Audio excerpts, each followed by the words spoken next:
বাচ্চা স্কুলের দেরি হয়ে যাচ্ছে, স্বামীর অফিসের দেরি হয়ে যাচ্ছে, ঘরে তেমন কিছু নেই, মাত্র অল্প কিছু সবজি আছে তা দিয়েই রাঁধতে হবে। নমস্কার বন্ধুগণ, আমি দিগ্বিজয় দে, আপনারা দেখছেন দিগ্বিজয় কিচেন। এই চ্যানেলের মাধ্যমে আমি আপনাদের রান্নাকে অতি সহজ থেকে সহজতর করে দেখাই। তাহলে চলুন ভিডিওটি শুরু করা যাক। প্যানটিকে ভালো করে গরম করে ওই প্যানটির মধ্যে আমাদের তেল দিয়ে দিতে হবে। আমি এখানে সাদা তেল ইউজ করছি, আপনারা চাইলে লাল তেলও ইউজ করতে পারেন। তারপর একটা হাতা দিয়ে আমরা ওই তেলটাকে প্যানের চারিদিকে ছড়িয়ে দেব। তেলটা চারিদিকে ছড়ানো হয়ে গেলে তারপর শুধু অপেক্ষা করব তেলটা গরম হওয়ার। যতক্ষণে গরম হচ্ছে তার মধ্যে আমি তরকারি রেডি করে নিচ্ছি। এর মধ্যে দিচ্ছি আমরা একটি বা দুটি বরবটি। এখানে আমি একটি বা দুটি বরবটি ইউজ করছি। যেহেতু স্বল্প সময়ে আমাদের রান্না করতে হবে, সেই জন্য আমি অন্য কিছু নিলাম না। আর সঙ্গে দিয়ে দেব একটি মাত্র ঝিঙ্গা। ঝিঙ্গাটিকে আমি এইভাবে কেটেছি, আপনারা চাইলে অন্যভাবেও কাটতে পারেন। আমরা সবজিটির মধ্যে আধা চামচ নুন দিয়ে দিলাম। নুন দেওয়ার পর ওইটাকে আমরা ভালো করে নেড়ে চেড়ে নেব, কারণ ভালো করে না নাড়লে চারদিকে লবণটা ভালো করে লাগবে না। তারপর আমরা একটা ঢাকনা দিয়ে ওইটাকে ভালো করে সেদ্ধ করে নেব। আপনারা তো দেখতেই পাচ্ছেন আমরা 5 মিনিটের জন্য এটাকে ঢাকনা দিয়েছি। তারপরে আমি বলছি যে আমি তো এখানে ট্রান্সপারেন্ট ঢাকনা ইউজ করেছি।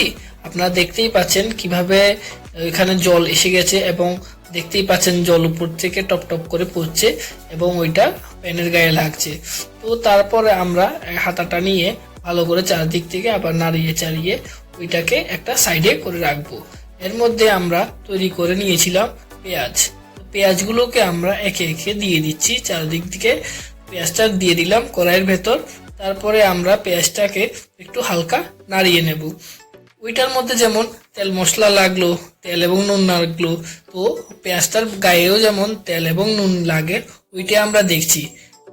পেঁয়াজটাকে আমরা ঠিক এভাবেই রেখে ওটার মধ্যে দিয়ে দেব হালকা একটু কাঁচা লঙ্কা, কারণ ঝাল তো লাগবেই। একটু ঝাল ছাড়া বাঙালির কি হয় বলুন আপনারা? তো আপনারা বলবেন কি কোথা থেকে দেখছেন আমার ভিডিও, অবশ্যই জানাবেন। আপনারা কিন্তু কমেন্ট করছেন না। আপনারা যারাই ভিডিও দেখছেন তারা কিন্তু কমেন্ট করছেন না। আমাকে জানাবেন কি কোথা থেকে দেখছেন, রান্না কেমন হচ্ছে, ভুল ত্রুটি সবকিছু জানাবেন। তারপরে আমরা ঢাকনা দিয়ে আরো 5 মিনিট অপেক্ষা করব।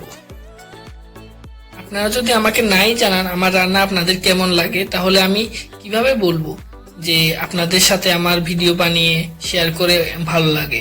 তো ওই সবজিকে চারিদিকে লাড়িয়ে একটু হালকা পেঁয়াজটাকে লাল করে ওর মধ্যে দিয়ে দেব হলুদ গুঁড়ো, তারপরে লঙ্কা গুঁড়ো, তারপর একে একে জিরে গুঁড়ো, তারপর ধনিয়া গুঁড়ো।